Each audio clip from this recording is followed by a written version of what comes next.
And now, let's go to the ring. And here's your co-host. Hey, it's Conrad Thompson. Hey, it's Conrad Thompson, and you're listening to What Happened When? With the voice of your childhood, Tony Schiavone. Tony, what's going on, man? How are you? I'm fine, Conrad. How you doing, buddy? Man, I'm okay. I don't have my arm in a sling this week. The goose has not ran me down anymore. But then again, I've only dared to go near the boathouse one time. Right. On that particular day, Mama Goose and the baby geese were not around. So Daddy Goose was doing his best Tupac, trying to hit up all the other lady geese, and he's getting around. Yeah. There could be, you obviously on this big lake do not have the only house, right? Correct. Okay. So he probably went to another house, fuck with them. You know what? It's his lake. We're just trying to live around it. He lives in it. We're trying to live around it. Right. That's really what we're trying to do. Now that I think about it, we're trying to live around the goose, the geese. Yeah. Well, that's kind of like life. I just kind of like in my life, kind of live around everybody. You've learned that skill from living at home with Lois, haven't you? Yeah. Oh yeah. Yeah. You just give you a perfect example. This is a small thing, but it kind of rubbed me the wrong way. Uh-oh. Okay. I've started a Twitch channel. Yeah. Tony Schiavone 24. Okay. And I've streamed twice me playing video games. All right. I really enjoy it. Really do. Really enjoy it. Of course. You like playing video games, or you like playing on Twitch? I like playing video games. Love playing video games. Right. And streaming on Twitch now, I got these chats coming in, and I can talk to them. Right. Right. I've got a microphone. I can talk to them. And of course, a lot of people just want to talk wrestling. I get that. Yeah. I'm playing video games, but a lot of them are helping me through the video games. Right. So I really got into this, and I was like on for 3 hours on Saturday night. So last night, as we are recording this, Lois knew that I had to get up and record this show before I hit the road, and she has a doctor's appointment and everything. And so at 10:30 at night, I hear from the hallway, "Are you in there playing video games?" Oh God. I went, "Yes." She said, "You need to get to bed." And I just went, "Well, you ain't my fucking mama." You said that? Yeah, no, I said to myself. I was fixing to say, you'd be walking with a limp. Your arm would be in a sling today. You ain't my fucking mama. And I work pretty fucking hard for this house and everything. So cut me some fucking slack. And I just took a breath and shot somebody in the video game. Right. Yeah. So that made me feel better. I thought you were doing like a Phil Spector confession there. And then I shot somebody. I won't tell you who, but Living with Lois will not be airing this week. Yeah. No, it was one of the banished on Halo. I shot him. And I mean, had a sniper rifle, and he was going around grunting and growling. He turned to me, and I was right across, boom, right in the head, gone. Is that your move? You like to shoot people in the head? I like using the sniper rifle, because you can sneak around and pop up and boom. I like that. So anyway, Twitch is a lot of fun. I'll be doing more of that. Obviously, I'm not going to be doing more of that for a little while. We did have a death in the family. My brother-in-law passed away. Oh man, I'm sorry to hear that. Was he Lois's older brother or younger brother? No, this was my sister's husband. Oh, okay. You met him and my sister at Larry Beth's wedding. Okay. And he had been very sick, been in hospice. Was in his 80s. And so he passed away. So we got to go to the funeral this weekend. And that's why you and I are recording this earlier. And then when I come back, I go to Vegas. Right. For a whole freaking week. And then we go to LA and Ontario, California. So I'm going to be out for almost 2 weeks. So I won't be twitching for a time, but I'm going to get back to it because I really, really enjoy it. Really. And thanks to my buddies, Evil Uno and Adam Cole for helping me set that up. How fun is that, man? You know, I think it's fun that our countdown song that we're going to play here shortly is about you challenging Adam Cole and saying you're going to beat his ass in video games. And he's such a good guy and such a good sport and such a better person than you are, that he actually helped you set up your own Twitch. That's cool, man. Yeah, right. just to let you know, he was not the one to set up Arn Anderson's podcast at home, nor JR's podcast at home, or William Riggles. So there's another really good guy that did that. Okay. Let's be clear. I think I don't even know Adam Cole, and I count you amongst all my friends, Tony. Yeah. You're one of them. You know what I mean? You really, really are. Like I got a lot of friends, and you're right on that list. Thank you. Near the top, if I had to, specify where on the list. Right. I mean, who would have ever thought, as a young man watching Nitro, that guy who lies to me every single week in, week out, saying this is the greatest night in the history of our great sport. We've got Disco Inferno taking on Nothing Happening to Evan Courageous tonight in a Judy Bagwell on a pole, Viagra on a stick, blindfold, first man to retrieve the gold box from the 49ers, triple cage. Yeah, is indeed the greatest night in the history of our great sport. And don't forget, Vampiro and Sting are going to set each other on fire in a graveyard. Oh, God. We'll also dig a hole and bury Ric Flair. Yeah. Greatest night. Speaking of burying Ric Flair, it's not going to happen anytime soon on this program. The news is out now. I didn't know what we could or couldn't say, but it's apparent. It's out. It's been released. It's all over the media. What do you think, man? Ric Flair getting back in the ring one last time. I just hope he doesn't shit his pants. I don't think we got to worry about that. Okay. It's been quite a while since he shit his pants. Yeah. Well, here's what I think of that. Real nifty five, y'all, on hood. Or should I say, real sporty cribs coming this week on hood. I like it. I do like it. I think my favorite part of the whole deal is that this is going to be the final show under the Jim Crockett Promotions banner. As a wrestling fan, Tony, I know you weren't necessarily a huge ECW fan back then, but you've had a chance to watch some of it here on the show and had a newfound appreciation for it. With at least with WCW, we watched the last Nitro and knew this is the last Nitro. We never really got that with ECW. So the idea that, hey man, we get one more bite at the apple, so to speak, and they had ECW One Night Stand in New York City is one of the most important wrestling weekends of my life. Like, I can't tell you what it meant to me and my friends to be able to fly up from the South and go to the ECW arena for Hardcore Homecoming, and the next day go to New York City and go to Hammerstein Ballroom and check out ECW One Night Stand. It felt just like it used to one last time. Wow. And I think that was awesome. And so now Jim Crockett Promotions fans are going to be able to do that one last time. And, a lot of guys have their last match and don't know it's their last match. Fans will know this time. This is the last time you'll see JCP put back together. David Crockett will be there, and it's going to look and feel and sound just like it used to. I'm pumped about it, man. It's a nostalgia thing. And boy, we've had a lot of fun with nostalgia on this show. Have we not? Yeah, that's what we're all about. Nostalgia. We're two buddies just watching old wrestling videotapes together. Yeah. And so, yeah, it's going to be a great time in Nashville. And it is, I commend you for your efforts in putting that together. I really do. It's going to be a lot of fun, and I know that you're going to be there and everybody's going to be there. Of course, it's all happening Starrcast weekend. If you haven't already, make plans to join us in Nashville. It's going to be happening on July 29th with the roast of Ric Flair.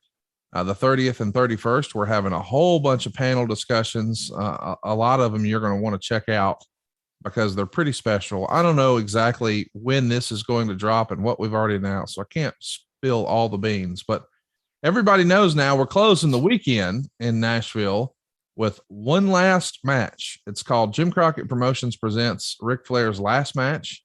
And you can pick up your tickets now at starrcast.com. You can go ahead and lock down a hotel while you're at it because Nashville is going to be super easy to navigate. We've made sure of it.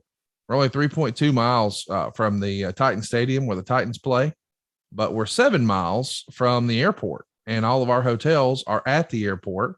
So you'll be able to be the first out on Monday if that's your thing and just right there at it. So check it out, starrcast.com. And Tony, I'm excited about what you and I are watching today because it just so happens that we're watching World Championship Wrestling from May 23rd, 1987. Now, this was not the original plan.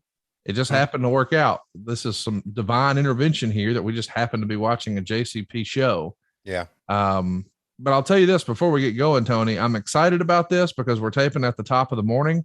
I slept better than ever thanks to Chili Sleep. I'm not exaggerating. I went to bed last night at 10 o'clock. I woke up at 6:45. Tony, how many hours of sleep does that mean I got? Start that again. I went to bed at 10. 10. Got up at 6:45. So that means you got 8 hours and 45 minutes of sleep. I got it 2 or 3 nights in a row. I give all the credit to Chili Sleep. I fall asleep. I stay asleep. It gives me the energy to power through my day. Imagine waking up and not feeling tired. That's my life right now. And I have bright, vivid, colorful dreams. Some of them lead me to doing silly ideas like putting together Jim Crockett Promotions one last time. But hey, Chili Sleep is to get the credit for all of this. And science tells us the best way to achieve and maintain consistent deep sleep is by lowering our core body temperature. Well, temperature controlled sleep is going to repair your muscles after a hard day's work. It's going to improve your cognitive function to strengthen your athletic readiness. And that's why this Memorial Day, Chili Sleep is working with veteran organizations to support our heroes' sleep and recovery too.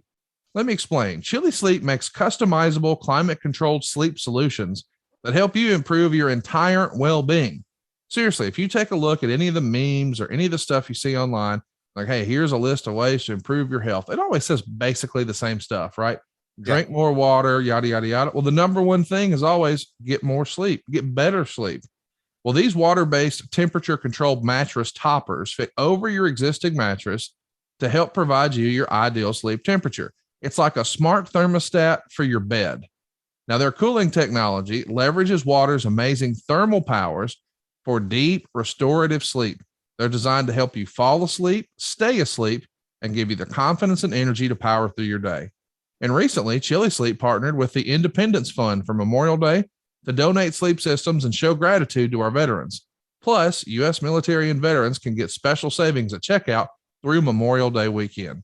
So head on over to chilisleep.com/WHW to learn more and save 30% off the purchase of any new Cube or Uller sleep system.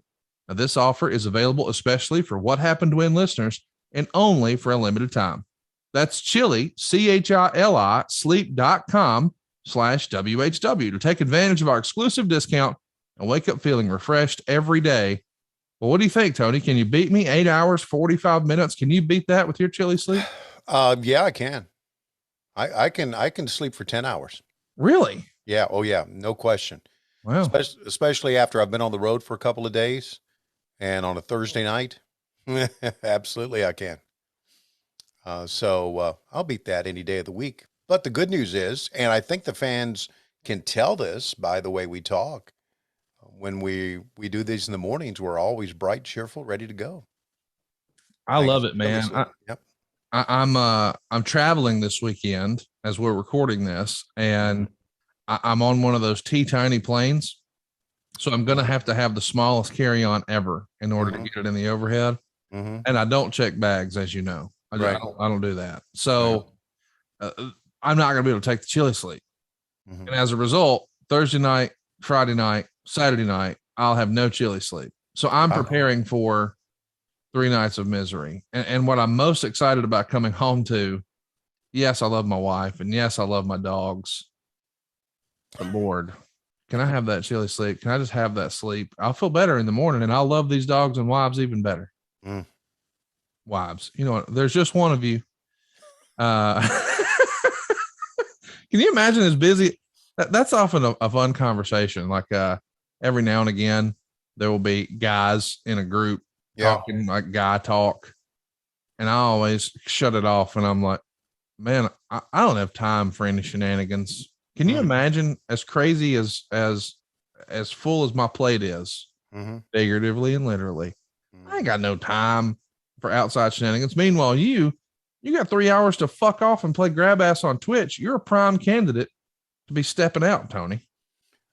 No, I may be a prime candidate, but that's not happening. Oh, I know it's not happening. I've mentioned this before. Lois has weaned me off women. Yeah. I listen, I love my wife. I have a lot of friends who are women, as you know. Yeah. in the wrestling business. But to be, no, man, no.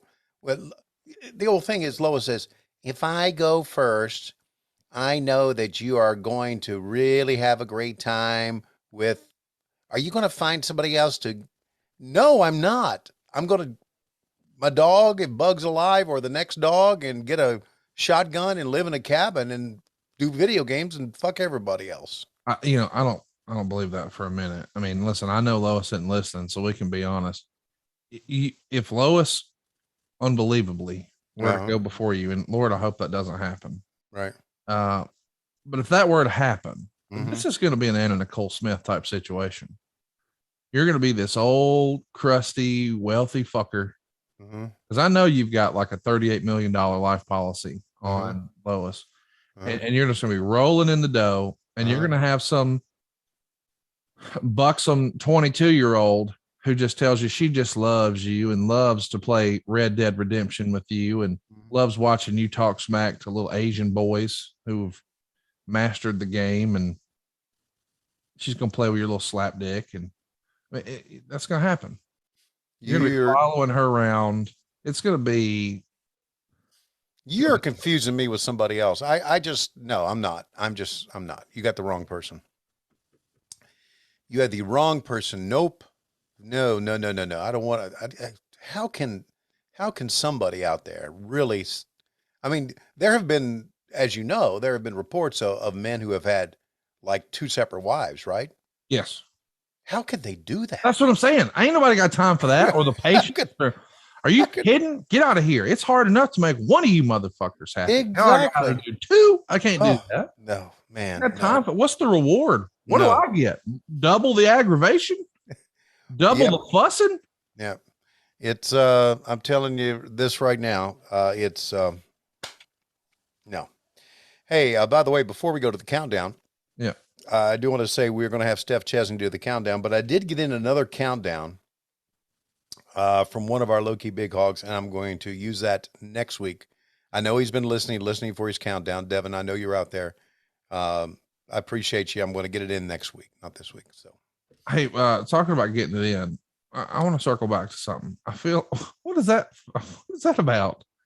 You always bring it back to this. Well, hypothetically, I think if you were to, again, this is awful and I don't want this to happen, but if something were to happen to Lois and she went first and you're still around, I think you got you're at a fork in the road here. Go left and you continue your one woman man path and find your little Anna Nicole Smith, and me and Chris and Matt are all going to be group texting like, what the fuck is Dad doing? I don't know, guys, I'll try to help, that sort of thing. Yeah. Or you could go the JR route. And if you go the JR route, buddy, you're just walking around granting scholarships left and right, looking for walk-ons, looking for 4 stars, 5 stars, blue chippers. Right. I just feel like you're going to have to make a decision. And I just want to know, if you had to pick one, you're going to go one woman man Anna Nicole Smith style, or you're going to start recruiting. I'm not. I've got an Xbox. I got a PlayStation 4. I got a PlayStation 5. I got the greatest dog in the world. I've got a electronic drum set. I got a Peloton. That's all I need. That's all. And this dog, that's all I need. Oh, and these glasses, that's all. What a great scene. Oh, man. It's a reference to The Jerk, boys and girls. And speaking of jerking, it sounds like that's what Tony's going to be doing a lot of one day when Lois is no longer with us. So I guess at that point you can cancel your Blue Chew subscription, or will you still get it just to watch it get read? I'll still get it just in case. Just in case. I put it this way. Okay. I may live long enough, doubtful. I may live long enough to see, you know how they beam people in on Star Trek? Yeah. So maybe I'm playing a video game and I'm all by myself in the cabin with the shotgun and Bug. I'm playing Halo and all of a sudden I hear bzzz, and for some reason this beautiful woman just happens to beam in to my cabin. And I'll say, what the hell are you doing here? She says, oh, I'm at the wrong place. But can I stay? What's a man going to do? but take Blue Chew. Tell them about it, Tony. I'm excited about it. I know you're excited about it. Blue Chew is a unique online service that delivers the same active ingredients as Viagra and Cialis, but in chewable form and at a fraction of the cost. So you can take them anytime, day or night. You can plan ahead. Go ahead. Keep going. Be ready whenever an opportunity arises or run in. Tony, you're going to have to help me with this. You can't be. Okay. With Blue Chew. You got to watch this video. Tony's always trying to throw me off, and I can usually just block it out.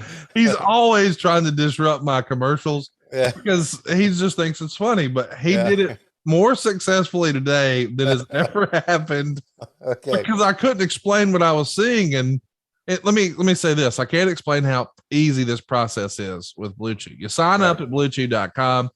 You consult one of their licensed medical providers. And once you're approved, you'll receive your prescription within days. Now, here's the best part. It's all done online. So no visits to the doctor's office, no awkward conversations, no waiting in line at the pharmacy. Blue Chew's tablets are made in the USA, prepared and shipped directly to your door, all in a discreet package. But there won't be anything about your package that's discreet. Tony, chat me up. What's our special offer? If you could benefit from extra confidence when it comes time to perform, Blue Chew can help. And we've got a special deal for our listeners. Try Blue Chew free when you use our promo code WHW at checkout. Just pay $5 shipping. That's bluechew.com, promo code WHW to receive your first month free. Visit bluechew.com for more details and important safety information. We thank Blue Chew for being a longtime sponsor of What Happened When. And as you know, each and every week we come to you from the Blue Chew studios here on What Happened When. It's the blue world order. Hey, check it out, guys. Bluechew.com, promo code WHW. And Tony, without further ado, let's get your peacocks out. Go to season 3, episode 20. That's season 3, episode 20 of World Championship Wrestling. So you'll pull up Peacock, you'll hit that little search tab, you'll type in World Championship Wrestling. You'll see the old school graphic there of the globe. Yeah. You'll click that. You'll maybe scroll to May 23rd, 1987, or as Peacock calls it, season 3, episode 20. And Tony, if you're ready on your end, I'm ready on my end. I think it's time for a countdown. It's time to queue up the biggest pain in the ass that I know, Steph Chesney. You know it's all about Schiavone! Holy Schiavone, baby! You know it's all about Schiavone!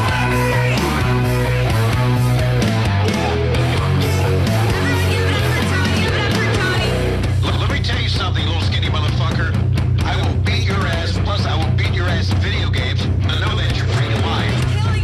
How's it gonna feel to go back to Connecticut and tell the fuckers that an old 63-year-old man beat your ass? No, you can't ignore! This is what you're waiting for! I know you know the score! 3, 2, 1, play!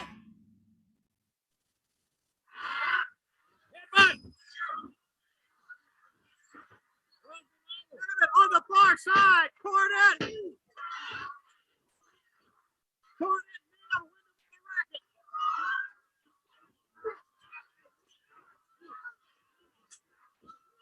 Cornette is right behind Garvin right now. There he is. Beautiful. Lariat. Cornette's got that racket again. Get Garvin. Get ready for him. Oh, he's with it.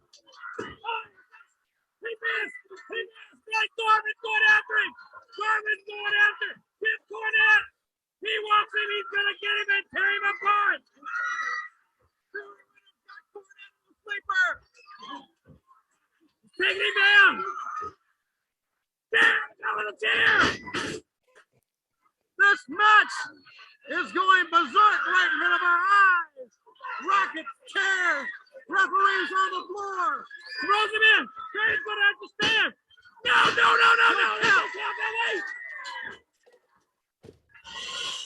How great is David on that call?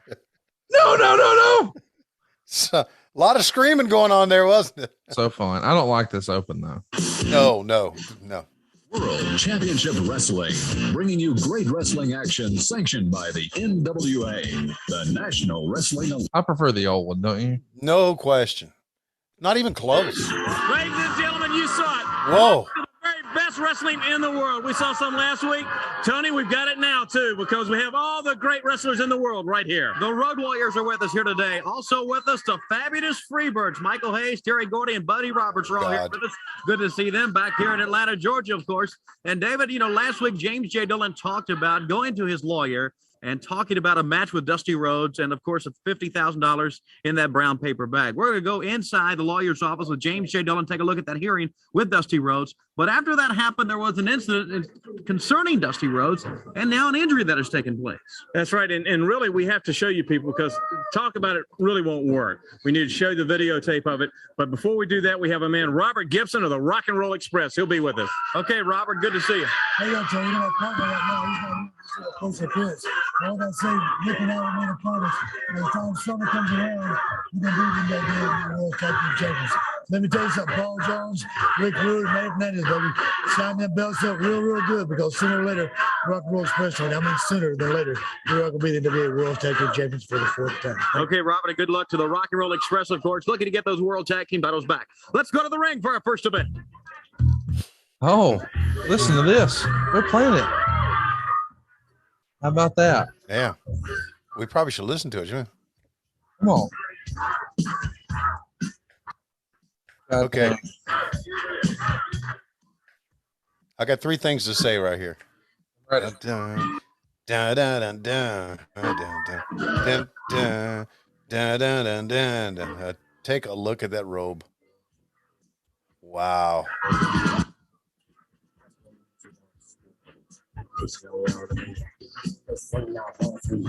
I can't believe he got to sing his own theme music. That's fun. Look at Terry Gordy, man. And yeah, we got to address the elephant in the room.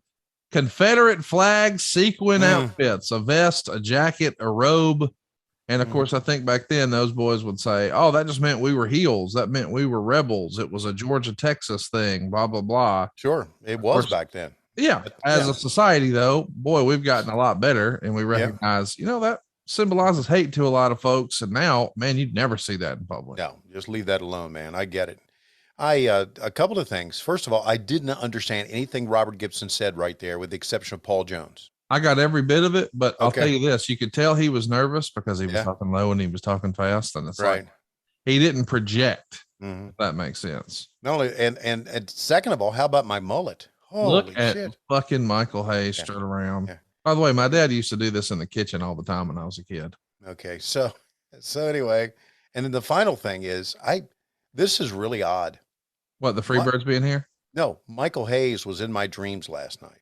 Oh God, what are you saying out loud right now? I was, I was in Las Vegas at this hotel, and we were having this function for AEW. Okay, and someone came up to me, and we're all sitting around. Someone came up to me, and they said, "Michael Hayes is here." I went, "You've got to be fucking kidding me!" And I walked to another section of the bar, and he was sitting there with all these ladies, right? And you know how the shitty attire he wears now? Yes.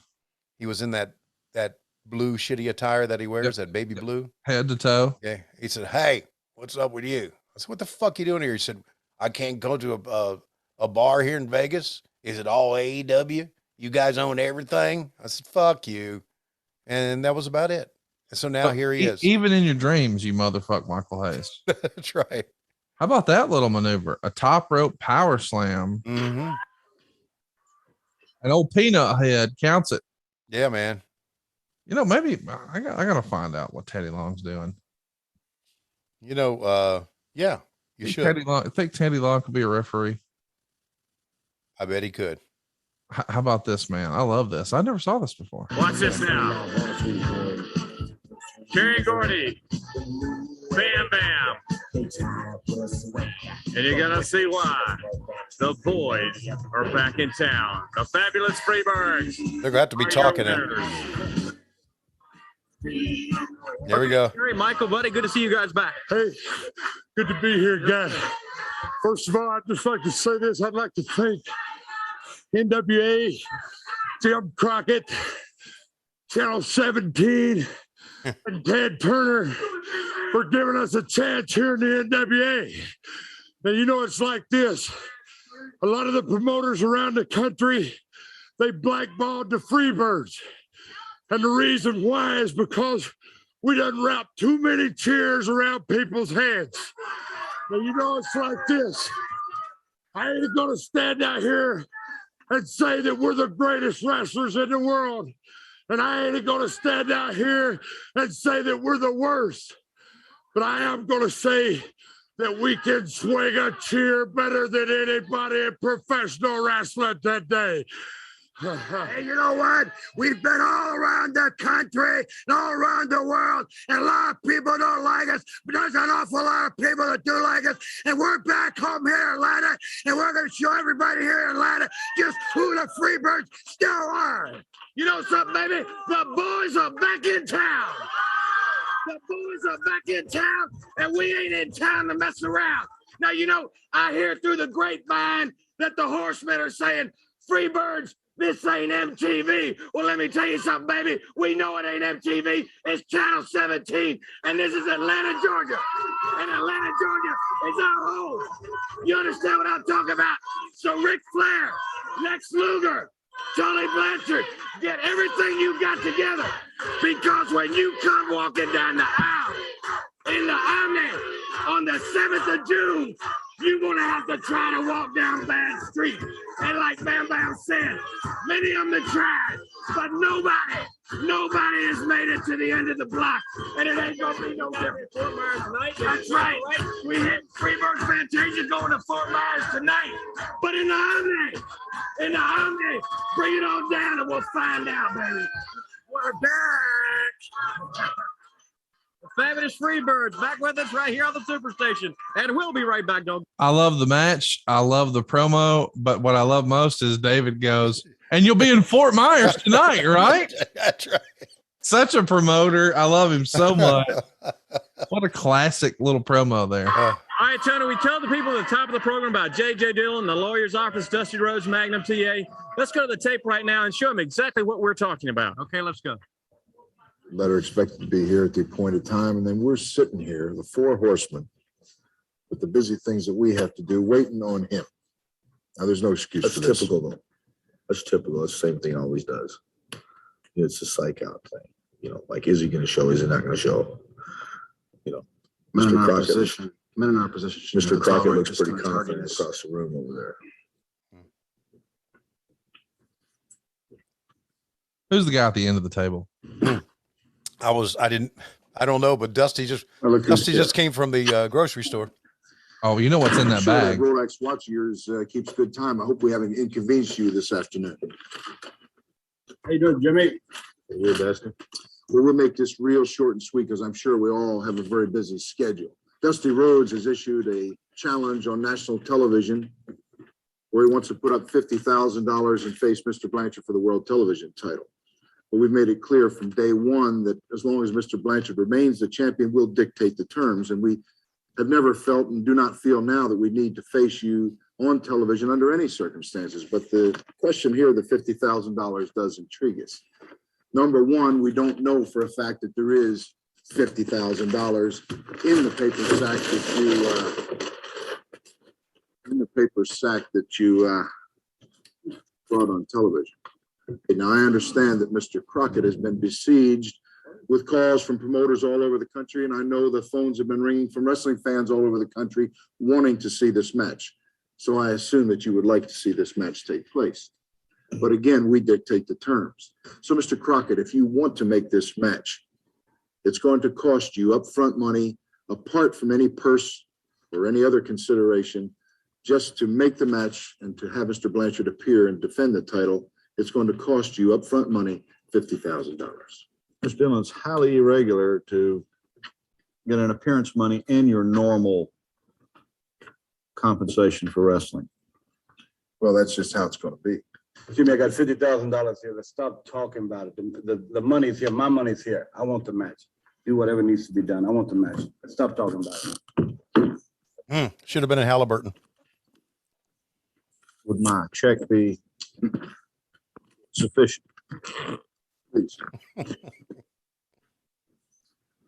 Jimmy always had that look like he was going to break. He was going to laugh on these things.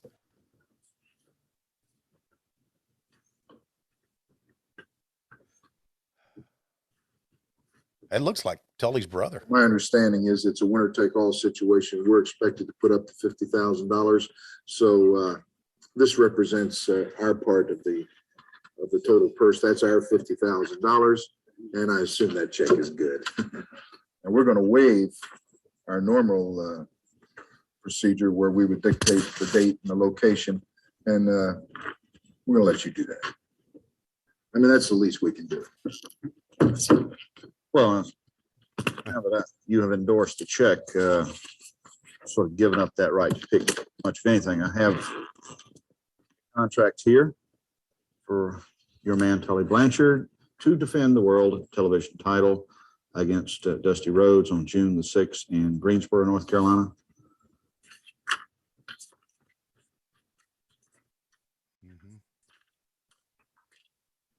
Your signature.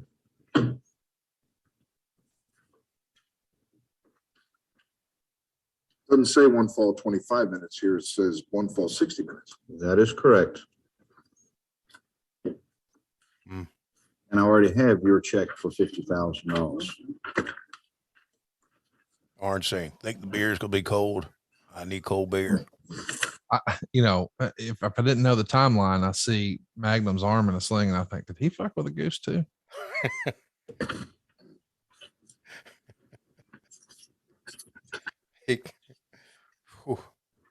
There you are, sir. Now the only thing left that I can see is to establish that, in fact, Mr. Rhodes has $50,000 here. Get your hand off the money. You want the money? June the 6th, Greensboro, North Carolina. You come and get it. Magnum's going to be holding the money that night in the building from here on out. That's all we got to say about it. Thank you, Mr. Crockett, very much. I'll see you June the 6th in Greensboro, Tully Blanchard. How about that for a little match set up, man? Pretty cool. That was old school, but pretty cool. I loved it. And we see now Lex Luger getting ready to take on Larry Stevens. If I was a betting man, I don't think I'd bet much on Mr. Stevens, but is this as good as Lex ever looked? I mean, he looks like a superhero right here. Yeah. And this was it was this era that made Lex the big star. Yeah. I know he wrestled in Florida, but on a national level, when he came in looking like this, it was like, whoa, man, he looks better than anybody we've ever seen. And even back, superstar Billy Graham looked awesome back in those days. But Luger was another level. Luger looks like He-Man come to life. Remember He-Man? Oh, yeah. Masters of the Universe. This is He-Man right here. Right. I want to go back to that Freebird interview. That whole thing made me smile.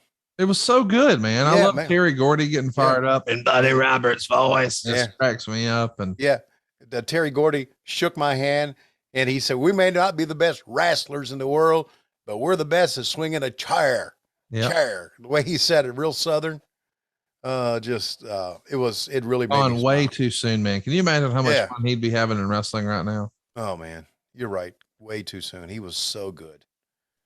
It's hard to even imagine that somebody could be in the condition Lex Luger is right here. Look at that. It's real life. And look who it is. My goodness. Oh, Lordy.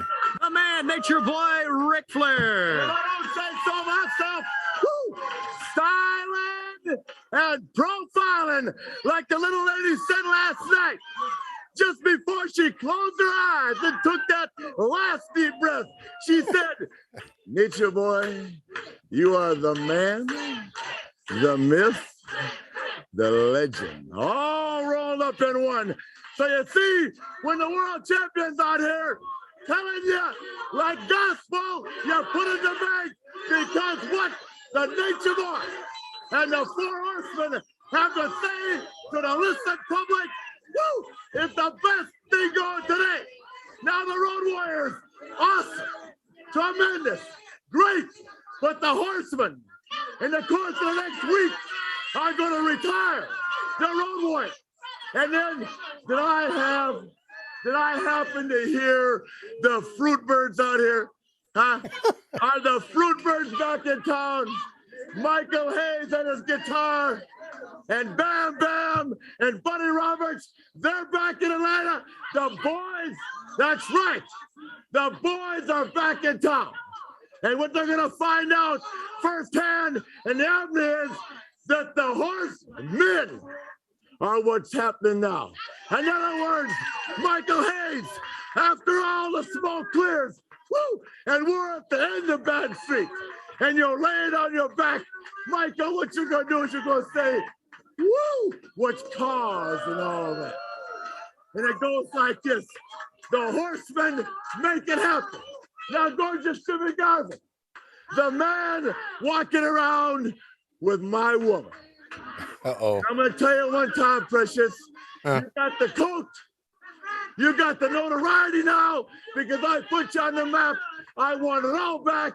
And sweetheart, that means, Precious, woo, you'll be coming round the mountain. Woo, when you come, baby. Let's go to the ring. In the ring. Can you believe we could get away with coming around the mountain back then? Yeah, the last word said, they said, when you come. I mean, walked away. Yeah. And of course, as we all recall, the deal is he calls his ween Space Mountain. Yeah. I was thinking about that. Did Disney realize how much notoriety Space Mountain got on TBS during that era? It's a great question. Yeah, probably Makes not. me wonder, like, do you think he was getting a payday on that deal? You think they slid him a little bit? No. Disney's keeping their money. Can you imagine, like, realistically, Rick said that to me one day. Can you believe Rolex never even gave me a free watch? And I was like, that's actually a good call. You promoted it. I mean, you talk about national advertising that they never paid for. Right.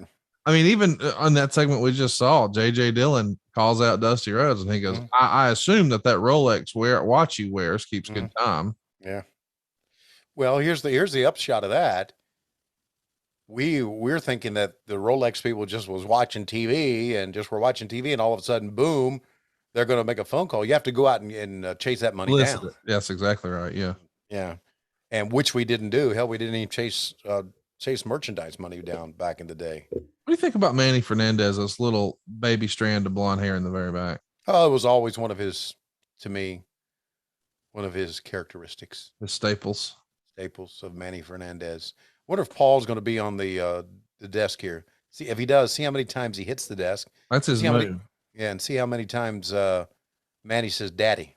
Yeah, brother Jack Daddy counter coming your way. Nope. AJ Dillon along with Tully Blanchard. Things buzzing. You can feel it here in the studio of the Superstation today. This year has been a great, great year for Tully Blanchard Enterprises and for the Four Horsemen in general.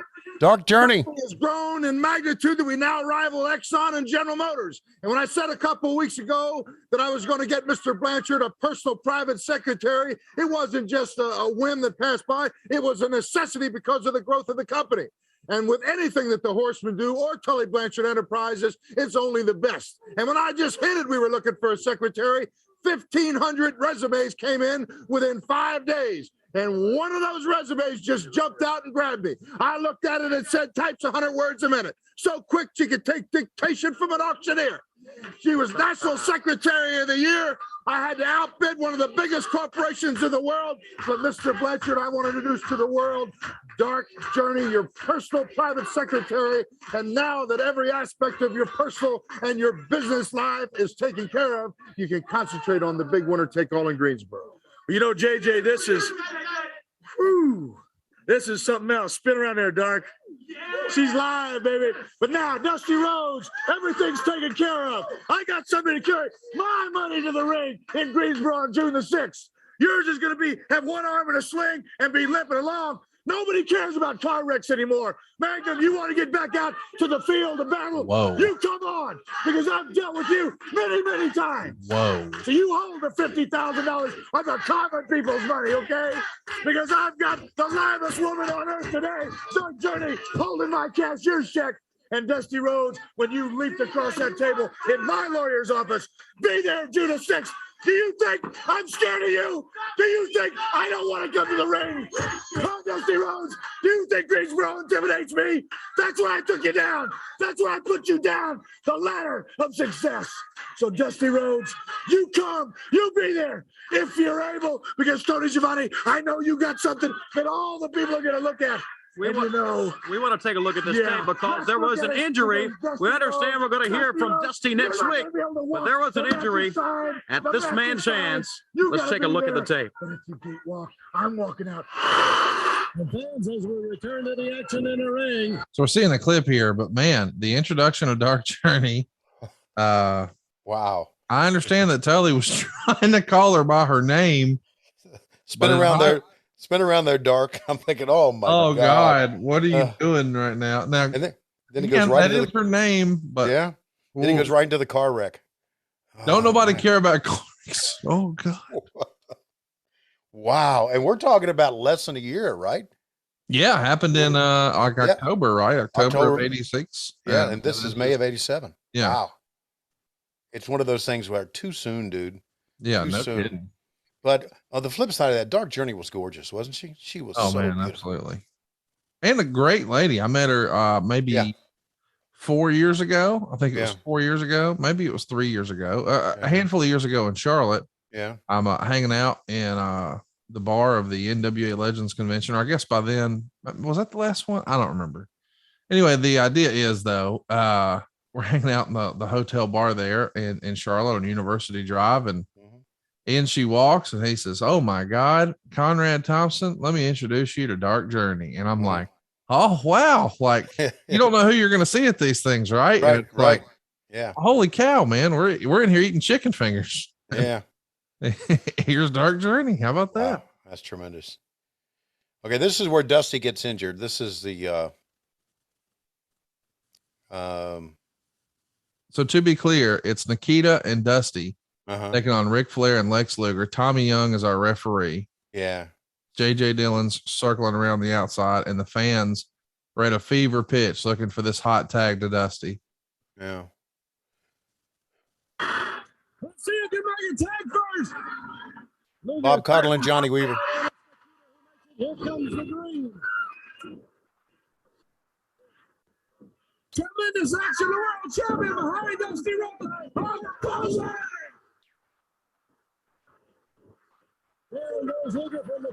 Got everybody, including JJ. On the apron. Fans are going fucking nuts. And Flair got that leg of Dusty Rhodes. Flair attacking the legs. That has been in the last year and a half or so since the Four Horsemen worked it over once before. The kind of weak point of Dusty Rhodes. They always attack that leg. They know how quickly they can hurt it. And they've hurt it already as Dusty's in pain. He had that pained expression on his face. Catches Flair. Over in the corner on the top rope. Pulls him out to the ring. He's got to get him in the figure four. Dusty Rhodes in the figure four. This could be it. This could be it. He's Luger. Luger knocked down by Nikita. Here come the rest of the Four Horsemen. Tully Blanchard with that case pounding away at Dusty Rhodes' a dream. The referee says ring the bell. Look at him go to work on that leg and that knee. That's the leg that broke over a year and a half ago. Everybody's disqualified. And right here, Tully Blanchard, he's got that suitcase under the knee. That's the leg they broke. They're trying to break it again. As they've got it under the suitcase and Flair holds it. Blanchard off of the rope. A year and a half ago, they broke that leg. Look like they're trying to do it again. This time, they put that suitcase underneath there with Tully Blanchard off the top. What are they trying to do? The match is set. The match is already set for June the 6th. Hey, Greensboro, here's Dark Journey down there. She's got that suitcase. And they continue to kick away at Dusty. Dusty, in tremendous pain. And as you said, Johnny Reader, Big turning with the case now out of the ring. Here comes Nikita all over our table. The Four Horsemen now continue to pound away at Dusty Rhodes. Working on the leg and the knee again as Tully comes off. The rock and roller at ringside. They're trying to get in to save Dusty. Dusty in the ring hollering out in pain now. And they're not going to stop. They're staying right on that leg. The Four Horsemen really trying to put him away this time. They had a plan. They don't let the rock and roll get in the ring. They don't let the key in. Dusty in tremendous pain. Look at his anguish on his face. The rock and roll concern, and finally the 4 horsemen driven off, Bob. The Rock and Roll Express, Nikita Koloff, all got into the ring, and the horseman left, but this was a fun segment, man. Yeah, the trash in the ring. Didn't remember that. That's kind of 9 years before the big one with Hogan and all that trash in the ring. But man, that's some pretty good heat right there, wouldn't you say? I love it, man. This is great storytelling. The fans are going bananas. Mm-hmm. The flip side of this is behind the scenes, if I recall. There were, not going to say whom, but who, some complaints about, well, we're going back to the Dusty's leg again, right? Yep. An angle we did not that long ago. Right. I get that. But look, it worked. It did. You can see it worked. And he was just trying to, do some money for, raise some money for, get a good gate for Greensboro. Hey, for the Flair match, did you talk to Tommy Young? Is he able to work it? Yep. Am I saying something I shouldn't have said there? Gave a little spoiler. Oh, I'm sorry. It's okay. Because you mentioned Teddy Long, and I thought. Yeah. I hadn't legitimately talked to him yet. Yeah. That's okay, though. Well, breaking news here. Oh, okay. Sorry about that. I know. We can announce it. Yeah. Tommy Young will be the referee of Ric Flair's last match. You heard it here first on WHW. Wow. Isn't that great? Hey, Tony, y'all are putting the belt on Punk Sunday, right? I mean, that's what I heard. I don't know. I'm sure there's a lot of Mama Lukes online, like your chat group, that think that's going to happen. I don't know what's going to happen. That's one great thing about my job. I don't know. I knew that'd make you laugh. That's funny. You'll flip over what's coming next. This has been a really, really fun show, man. Time's flying by, but I'm curious, what do you think that Jimmy Garvin's saying right here? Well, Tony, let me tell you one thing right now. I had enough of the nature boy Ric Flair. Here's what he's done. He's come to me with this idea that we're going to bring a mannequin out here, and he's going to make out with a mannequin. And then we've come up, look at that little girl. Then we're going to come up with the idea that he's going to have a date with Precious. But we know what we're going to do. We're going to put Ron Garvin, no relation, by the way, Ron Garvin in drag. And here's the bad thing about that. The funny thing about that is he likes dressing up like that. At least that's what I've been told. So yes, Flair, if you want a date with Precious, we'll do it. You got to kiss the mannequin. You got to make out with her first, and then we'll have the date. But it won't be Precious. It'll be Ron Garvin. No relation, by the way, Tony. Did you know that? That's right. Not even Terry Garvin. And the fact is that we're going to have the date. We're going to dress up Ron Garvin, Miss Atlanta Lively. He's going to look he's going to look pretty good as a woman. At least that's what I've been told, and I don't really may have an opinion on that. But he's going to dress up as a good-looking woman. He's going to knock Ric Flair out. Ric Flair is going to fall down with the robe and the socks and shoes on, looking as stupid as he always does, and that's going to be the angle. So, yeah, you want an angle? We got an angle for you. Jim Cornette couldn't even book something this stupid. And you hear what I'm saying? Yeah, I hear it. I get it. She looks awfully nice. Go to the ring. And then we got Brad Armstrong and Tim Horner, the UWF tag team champions, taking on Tommy Angel and somebody else. But the UWF tag team champions here getting a little action on the show. We're getting close to the time that Jim Ross is going to join us. Yeah. It hasn't happened yet, but it's sometime during this year when I first met Jim and we first started working together. And since this is May, and I know Jim and I did the 4th of July at the first War Games at the Omni on July 4th, 1987, it's coming up within, I would think, the next month or so here. JR's first appearance on TBS. And that was... Do you prefer the 2-man booth or the 3-man?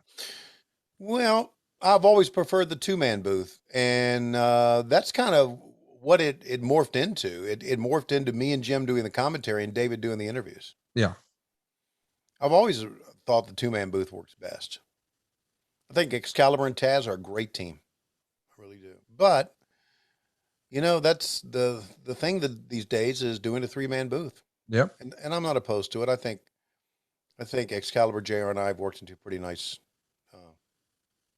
rap, you know. How great is Brad Armstrong? I know we say it all the time, but yeah, he just looks like a natural. He's in tremendous shape. He looks like a wrestler. Everything he does makes sense. Yep. He's always moving fast. That was one thing that made Shawn Michaels great. He was moving fast all the time. Yes. And Brad Armstrong is much that same way. Just moving in the ring. And take a look at what's really causing all this. The world's heavyweight wrestling champion. Oh, a little Ric Flair video that we've seen many times. I'm saying they didn't do music videos like this a ton. No, they didn't. To see this on the show, by the way, Tony, get a good look at that robe right there, my friend. Get a good look at it. Uh-huh. Okay.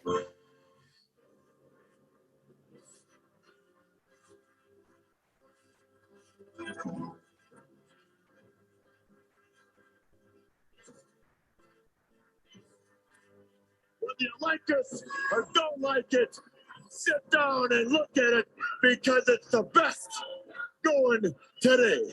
Woo!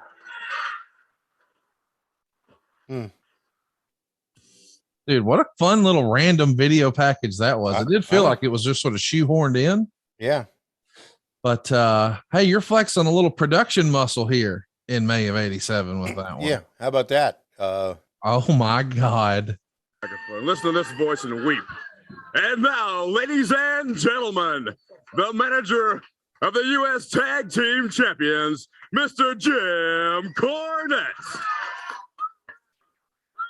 Are we looking good today or what, Tony? Hold that microphone, stand there and be useful. Everything's going on today, man. I can't believe it. The Freebirds are back. Have you heard their song, huh? That record wasn't released, it escaped. But let me tell you something. Everybody's talking about the United States Tag Team Champions, the Midnight Express. These are the men who went and defeated the unbeatable Road Warriors and eliminated them from the Jim Crockett Senior Memorial Cup Tag Team Tournament. These are the men who eliminated the Garvin brothers, knocked them out of the chance to $1 million in that same tournament. These are the men that beat the Rock and Roll Express right here on national TV a couple of weeks ago. And these are the men that outlasted all the other competition that beat Ronnie Garvin and Barry Windham in the finals of the United States Tag Team Championship Tournament right here on TV last week. And these are the men that are going to be the next World Tag Team Champions, brother, because that's the only goal left. And I don't care whether we got to wrestle King Kong and Godzilla, all you snot dribbling genetic defects out there in TV land never thought that we could do it before. And we got these belts. You don't think we can get the world belts? We're going to do that too. And we're going to show everybody that the Midnight Express is the greatest tag team in the history of professional wrestling. And you know what I got last week in the mail, Tony? I got a whole package of contracts from Jim Crockett Promotions for a series of cage matches with Ronnie Garvin and me. Now, all the newsmen, all the reporters, all the photographers these days, they're so worried about finding out who's committing adultery. You better go out there and find out who's committing forgery, brother. And I'll give you a good place to start, Jim Crockett's office. But let me tell you something, Ronnie Garvin. What you are is the Sirhan B. Sirhan of professional wrestling. You're a maniac. You're a psycho. And I wouldn't be standing here today if you'd have had your way up till now. But the Midnight Express has stopped you at every turn. Well, this time, Ronnie Garvin, I don't care whether we got to put you in a rubber room or a hospital room tonight in Columbus, Georgia. Might just be a good place to start. Let's go to the ring, fans. I loved everything about that. I love that it started with Stan Lane introducing Jim Cornette. Cornette was just on fire. I mean, he's not just a man with a gun. He's a man with a Tommy gun. It is a machine gun. Just and listen, it's really hard for me. I think I've mentioned this on an episode before, but it's really hard for me to say who was the best guy on the stick. Yeah. Rick, maybe, and I'd said Rick 1, Cornette 2. Something like that. Something like that. You can flip-flop them. Cornette was so good. The record didn't get released. It escaped. He even referenced Sirhan. Sirhan, by the way, for you guys who don't know your history, he's the man that killed Robert F. Kennedy back in '68. So just all the references he makes and the way he says it and the anger that he portrays and the heat that he can generate was just, there was nobody like Jim Cornette. Nobody like him. An amazing, amazing wrestling figure. Really is. And not only that, and listen, I know I've never listened to one of his podcasts, and I know at times he can be surly on these podcasts, but you were talking about Nashville. The last time I was in Nashville was when Cody wrestled. Yeah, the NWA 75th. Right. Yeah, Nick Aldis. And Jim Cornette and I went over and signed autographs before the event started. Yep. And we had the longest line. And it wasn't because of me, it's because of him. Yeah. And he was so nice to every person. He gets a bad rap. He does. He does get a bad rap. And I understand that, he is sharing his opinion, but he's also trying to be entertaining on a podcast. Of course he is. But on the rare chance that he makes public appearances, buddy, he loves wrestling and he loves wrestling fans, and he'll just talk to you about it until you're blue in the face, and he'll be kind and respectful. He really is a good person. And I know that that's not popular to say. Yeah. But I think a little bit of this is just showbiz. Here we go. Everybody across the country just saw what the Four Horsemen did to our partner, Dusty Rhodes. You guys think you're real bad, don't you? You think you're real tough. 4-on-1, 3-on-1. You guys are always trying to outnumber everybody. Well, you can try to outnumber my partner and myself. But I'll tell you tomorrow night in Chicago, you know something? We learned something from Dusty Rhodes. He's taught us how to be good champions, how to be good wrestlers. But we've taught him how to ignore pain. And I know that man, one way or another, he'll be in Chicago tomorrow night in a cage, and the Four Horsemen, you'll be lucky to walk ever again. Tell him, Hawk, tomorrow night in Chicago, we get back to our element. That is the streets of Chicago, the people of Chicago, and we're in a cage.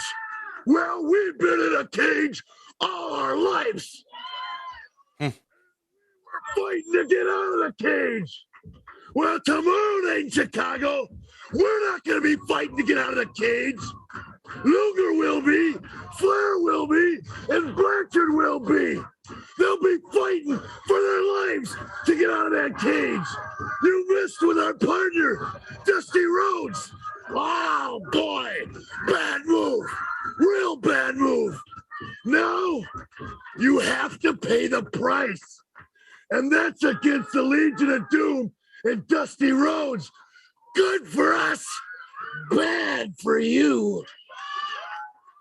Oh, Schiavone, I'm reminded about the man who digs a hole. He digs a hole and he's digging. Eventually the hole gets so deep you can't get out. Four Horsemen, you've just reached that level. The hole is so deep you can't get out. Fans, we'll be right back. Don't go away. Dude, how great was Hawk in that promo? That was a believable fucking promo. God, it was so good. That might be one of the best ones we've ever heard from him. I think so. That you watched that back in '87, and you're thinking he's going to really kick somebody's ass. Somebody has fucked up. It's real to him. As you saw so graphically earlier on in the show, the Four Horsemen are serving notice on the world of professional wrestling. We are reasserting a well-known fact that we dominate the sport of professional wrestling. I've had it up to here. Dusty Rhodes, you're tired of messing with us, I heard you say. Please draw a line for me. We mean business in the summer of '87. I've heard you say about the common people, the common people's money. Well, that nauseates me because there's nothing common about the Four Horsemen. There never will be. There never has been. Check our family backgrounds, Dusty Rhodes. There's no plumbers. We're used to the good things in life. We'll do whatever it takes to preserve what we have. Now, there's one thing, Dave, I want to touch on right here, right now, and take this to the bank. Nikita Koloff, you've gone soft. Look in the mirror. You're a shadow of your former self. And take a close look at this. This is the total package. This is the man who will dominate professional wrestling for the next 10 years. This is the total package. Nikita Koloff, I'm tired of messing around. You got something I want. That's a USA until my patience is gone. I'm going to be the next U.S. heavyweight champion. Let's go to the ring, fans. In the ring now. That wasn't a bad one. And now we got Tully Blanchard going to beat up this poor Mr. Sullivan, not Kevin Sullivan, but I don't think he's long. No, slingshot suplex right away. I mean, kick him in the gut, punch him in the face, kick him in the gut, slingshot suplex. We're done. You know, that wasn't a bad promo by Lex, but following Hawk. Oh, yeah, it paled in comparison. Right. Hawk's promo was just out freaking standing. Oh, look, here's all the horsemen here making their way over to the set. Let's check it. But it does feel they're on a roll right now. The 4 horsemen, along with the world champion Ric Flair and, of course, James J. Dillon. Can you believe it? JJ and I have been friends for years. And what does he do? He gives Tully Blanchard Dark Journey. Woo! And not me. Look at this. Show what Blanchard. Show Journey. Oh, never let it be said that we don't monopolize the female population. He's hopping up and down. He's hopping. Woo! It's the Chicago honking animal going to speaking of honking animals, where are they? Where are they? Huh? Where's Hawk? Where's Hawk? Oh, Hawk! Hawk! Oh, it's the package! Hey, Hawk! What's caused all this? Come on!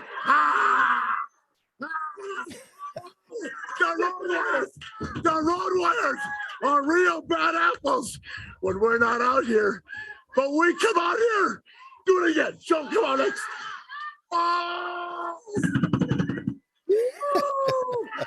I hope the Freebirds are watching too. The Fruit Birds. See you tomorrow night, 5 o'clock, Let me just ask. Flair was hopping up and down. It was unbelievable. He was so excited to be there. That might be like a top 5 appearance for him on the show, just as far as his excitement and energy. Yeah. He was off the charts. Yeah. I really think that what we heard from Hawk helped that out. 100%. Because he watched that and he was looking for the Road Warriors. That was kind of, he was all about Dark Journey. He was jumping up and down. It's hilarious. And then he was all about Dark Journey. Then he was all about the Road Warriors, right? To the point to where JJ had said, don't forget the Freebirds. Oh, the Fruit Birds. We're out of time, fans. So that aired on May 23rd. There was a Sunday edition of the show that aired the next day on the 24th. And you guys actually aired that night NWA Super Bouts, which was recorded at the Greensboro Coliseum on April 3rd. So you held on to it for about 6 weeks. Right. That would see Arn versus Ole, Nikita versus Vladimir Petrov, Dusty versus Flair. That same night, though, you're going to do a show in Columbus, Georgia. And then you're going to be hitting up on the 24th, Roanoke, Virginia for a matinee. And then your debut at the UIC Pavilion. Wow. 9,000 folks there in Chicago. The main event is Dusty and the Road Warriors taking on Flair, Tully, and Lex Luger. On the 25th, you're in Greenville, South Carolina, and then a TV taping at the Civic Center in Greenwood, South Carolina. So all over the place. This was fun to go back and visit, especially knowing that, man, unbelievably, we're going to get the band back together one more time, which I think is just awesome, man. Jim Crockett Promotions going to be here before you know it. The end of July 31st. One last time. 6:05 is the start time too, Tony. How about that one touch? It's all just magic. It really is. It's all, it's going to be a magical night and weekend for all of our fans who love nostalgia. And of course, if you're listening to this podcast, you love nostalgia as well. Great episode, right? This was a great show. It was a phenomenal show, and it got me more excited than I remember being in a while about an event. And I guess since you're giving all the spoilers here anyway, whether we want to or not. I didn't give all the spoilers here. No, let me give another one now. I think you like this one. I'll give. I don't think this will come out before now. Okay. So here you go. A little breaking news. You ready for this? Yeah. We're recreating the old set. The old TBS set that we just saw. The old gray set will be on site for Ric Flair's last match when Jim Crockett Promotions has their final show. We've licensed the theme song, Tony. We use it here on the show all the time. Considering we've licensed that song and we've got that set and we've got David Crockett and we've got Ric Flair's last match, come on, man. This is going to be pretty fun. Yeah, it's going to be a sensational event. I'm really excited about it. Conrad, great thought put into this. It's going to be wonderful. Wonderful.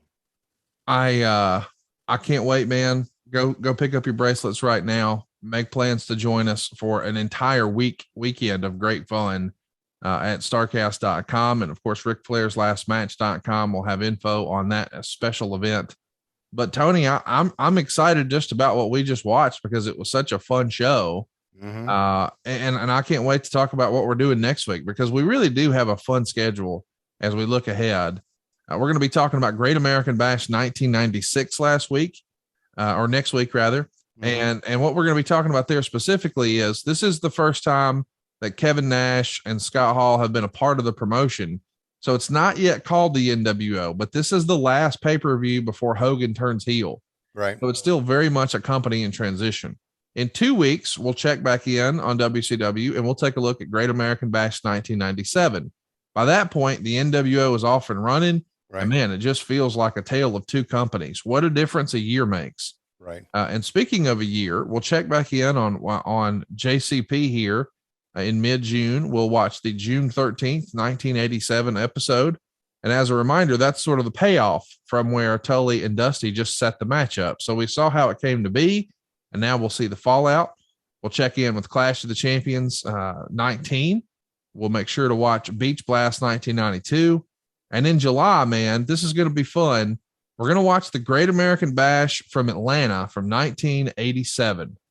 That's going to be fun, dude. Was that War Games? I believe that is one of the very special War Games because we're doing a whole War Games tour in that era. Right. But through the month of July, just like you guys did way back when, we're going to just revel in a whole bunch of Great American Bash stuff.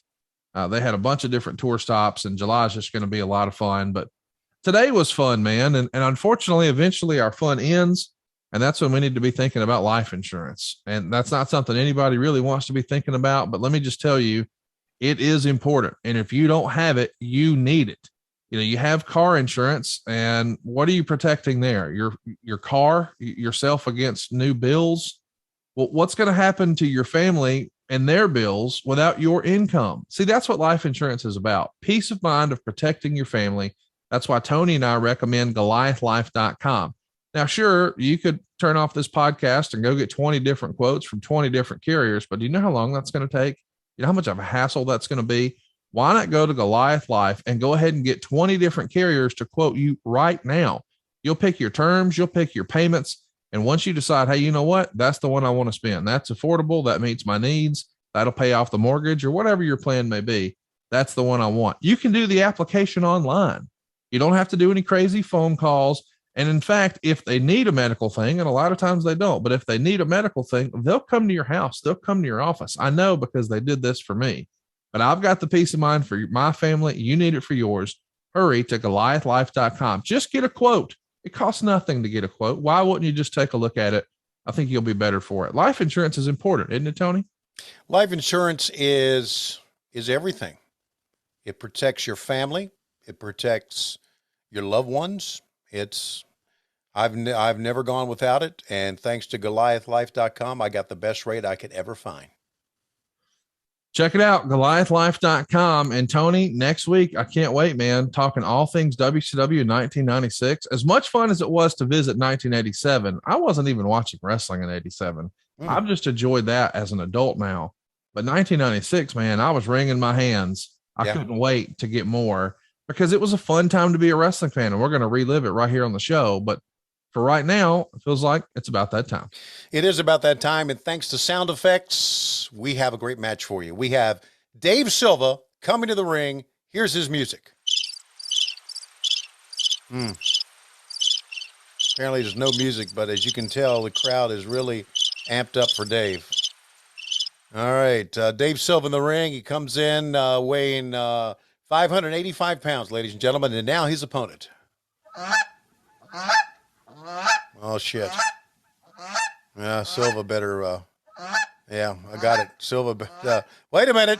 Well, hold on a second. Dave Silva has waddled up to the top of the ring here. And Dave Silva is up on the top turnbuckle. And as soon as this sound effect ends, I'll tell you exactly what Dave Silva is going to be doing. Oh, shit. Well, let's go back and see what the Goose is doing.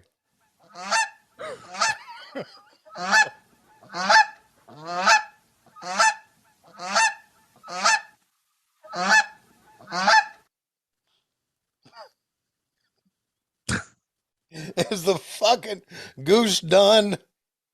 Dave's on the top rope. No jumper, kid. No jumper, Please, kid. please no. No jumper, kid. No jumper, kid. We're desperately out of time. We'll see you next week on What Happened When. We come to you Wednesdays on Cumulus. Shut that fucking goose up.